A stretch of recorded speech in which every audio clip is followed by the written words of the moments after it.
रतलाम नीमच के बीच करीब 1100 करोड़ रुपए लागत से रेल लाइन की डबलिंग होगी। रेल मंत्री ने इसकी बुधवार को ऑनलाइन पत्रकार वार्ता में इसकी घोषणा की। रतलाम मंडल स्तर पर वर्चुअल मीटिंग के साथ DRM विनीत गुप्ता ने भी प्रोजेक्ट के बारे में जानकारियां दी।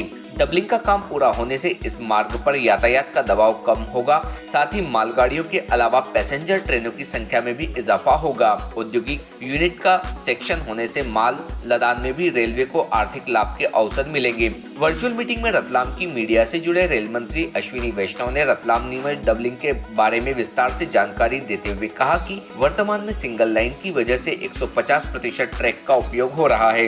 यातायात के मान से यह दबाव बहुत अधिक है। डबलिंग का काम होने से दबाव में कमी आएगी, इससे गाड़ियों की संख्या भी बढ़ाई जा सकेगी। 3.5 साल में काम पूरा करने का लक्ष्य 132.92 किलोमीटर दूरी तक डबलिंग के काम का लक्ष्य भी रेलवे ने निर्धारित किया है। इसके लिए EPC इंजीनियरिंग प्रोक्योरमेंट कॉन्ट्रैक्ट के तहत एक ही फर्म को सभी कामों के टेंडर देंगे। टेंडर प्रक्रिया पूरी होने के बाद अगले साल जनवरी तक संभवतः काम शुरू किया जाएगा। लगभग 3.5 साल में यह कार्य पूर्ण हो जाएगा। प्रति घंटा स्पीड बढ़ेगी। DRM विनीत गुप्ता ने बताया कि डबलिंग पूरा होने से गाड़ियों की गति बढ़ेगी, यात्रियों के सफर के समय में कमी आएगी। पहले जो गाड़ियां औसतन 35 से 36 किलोमीटर प्रति घंटे की गति से चलाई जाती थी, वर्तमान में यह गति 50 किलोमीटर प्रति घंटा है, लेकिन डबलिंग के बाद गति और भी बढ़ने की उम्मीद है। फिलहाल रतलाम नीमच लाइन पर 16 पैसेंजर ट्रेनें व 8 जोड़ी मालगाड़ियों का परिचालन है। 350 करोड़ रुपए खर्च होंगे। डबलिंग के काम में स्वीकृत फंड की राशि भी हर साल पर्याप्त रूप से मंत्रालय से भेजी जाएगी। 350 करोड़ रुपए का हर साल अलॉटमेंट होगा। इसके मान से कामों को गति मिलेगी। नीमच से दलोदा तक 63.49 किलोमीटर दूरी का काम मार्च 2023 तक पूरा करना है। दलोदा से बरायला 84, 45.5 किलोमीटर की दूरी का काम मार्च 24 तथा बरायला 84 से रतलाम 24.38 किलोमीटर दूरी तक का काम मार्च 25 में पूरा करने की गाइडलाइन तय की है। लागत की जानकारी आंकड़ों में 1095.88 करोड़ रुपए, कुल लागत 868 करोड़ रुपए का सिविल वर्क, 88 करोड़ रुपए का सिंगल एंड टेलीकॉम खर्च, 4.5 करोड़ रुपए मैकेनिकल खर्च, 8.25 करोड़ रुपए प्रति किलोमीटर कॉस्ट रहेगी। टीम भारतीय न्यूज। नया उस काम करने के तरीके में क्या नयापन है EPC कॉन्ट्रैक्ट्स, इंजीनियरिंग, प्रोक्योरमेंट और कंस्ट्रक्शन, यानी पहले प्रोजेक्ट की पूरी डिटेलिंग की जाएगी। उसका एग्जैक्ट उसका लेआउट क्या होगा, उसका डिजाइन क्या होगा, उस डिजाइन में कहाँ क्या चीज होगी, किस तरह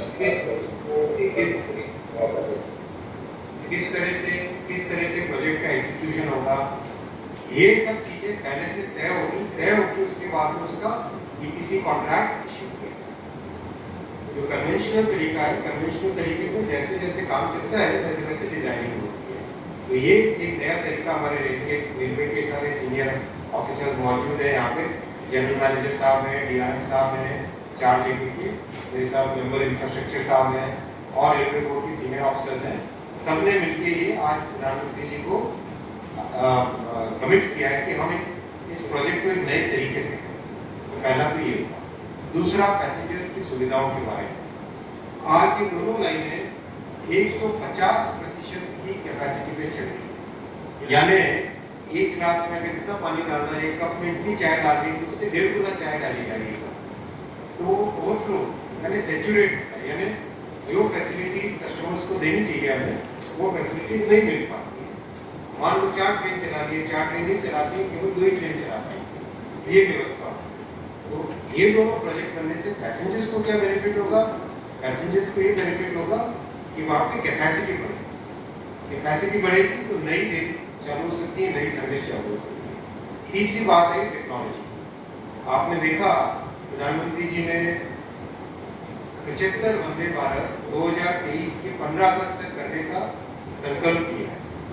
ये नई टेक्नोलॉजी से देश भर को जोड़ने का जो प्रयत्न है, नई सुविधाएं देने का जो प्रयत्न है, वो प्रयास देश में एक नई ऊर्जा पैदा करेगा और पैसेंजर्स के लिए टोटली एक नई तरह का स्टैंडर्ड बनेगा। नई फैसिलिटीज होगी जो आज यूरोपियन कंट्रीज में, जापान में, साउथ कोरिया में जो फैसिलिटीज होती है ट्रेन की, वैसी ट्रेन भारत में भी बनेगी। देखिए, ऐसा है कि आज माननीय प्रधानमंत्री की अध्यक्षता में कैबिनेट ने एक जो महत्वपूर्ण प्रोजेक्ट रतलाम मंडल का था नीमच रतलाम दोहरीकरण, उसको स्वीकृति दी है। ये प्रोजेक्ट करीब 133 किलोमीटर लंबा है और इसकी लागत लगभग 1098 करोड़ रुपए है और इसको पूरा करने का लक्ष्य 3 वर्ष में रखा गया है। कितनी राहत होगी, कितनी क्या खासियत होगी इस सेक्शन में अभी हमारी लाइन कैपेसिटी जो ये निर्धारित करती है कि उस सेक्शन में हम कितनी गाड़ियाँ चला सकते हैं, ये अभी लगभग 150% पे चल रही है। तो इस दोहरीकरण से हमें अपनी लाइन कैपेसिटी बढ़ाने में मदद मिलेगी, जिससे कि हम इस सेक्शन में और पैसेंजर ट्रेन और गुड्स ट्रेन चला पाएंगे। ये क्षेत्र हमारा एक महत्वपूर्ण क्षेत्र है जो कि मध्य प्रदेश और राजस्थान को जोड़ता है। इसमें पैसेंजर ट्रेन्स की भी बहुत डिमांड रहती है और इस क्षेत्र में रतलाम मंडल की जो औद्योगिक क्षेत्र है उसमें सारी सीमेंट कंपनियां हैं, कुछ सोयाबीन डीओसी वाली कंपनियां हैं, तो उनको काफ़ी राहत मिलेगी और हम अधिक संख्या में और तेज़ी के साथ माल यातायात साथ ही पैसेंजर यातायात दोनों कर पाएंगे। EPS टेक्नोलॉजी का यूज़ हो रहा है, पहली बार है जहाँ तक होता है। तो ये कंस्ट्रक्शन का एक नया तरीका है, ये EPC टेक्नोलॉजी इसको कहते हैं। इसमें एक जब टेंडर किया जाता है तो एक आइटम रेट कॉन्ट्रैक्ट की बजाय एक पूरे प्रोजेक्ट को कंप्लीट करने का टेंडर, जिसमें सभी विभागों के जो भी कार्य रहते हैं वो सम्मिलित होते हैं, तो उस माध्यम से टेंडर किया जा रहा है, जिसमें कि कम समय में तेज़ी से काम होने को बल मिलेगा। तय समय में ही हो, तो इसके लिए कुछ खास मॉनिटरिंग ऐसा कुछ तक कंप्लीट करते हैं। EPC टेंडरिंग की खास विशेषता ये है कि हर स्तर पे इसकी काफ़ी तेज़ी से मॉनिटरिंग होती है और मॉनिटरिंग का में IT टूल्स का काफ़ी इस्तेमाल होता है। तो जब भी किसी प्रोजेक्ट में किसी कारण से काम में रुकावट आने की संभावना होती है तो उसको समय रहते ही वो रुकावट एक बड़ी बाधा में तब्दील हो, उससे पहले ही उसको पूर्ण कर लिया जाता है। और सभी विभागों के समन्वय से और जो भी राज्य सरकार का जहाँ सहयोग चाहिए उस सहयोग से मुझे पूरी आशा है कि हम इसको 3 वर्ष निर्धारित समय में पूरा कर पाएंगे। Subscribe now to most exciting channel ever.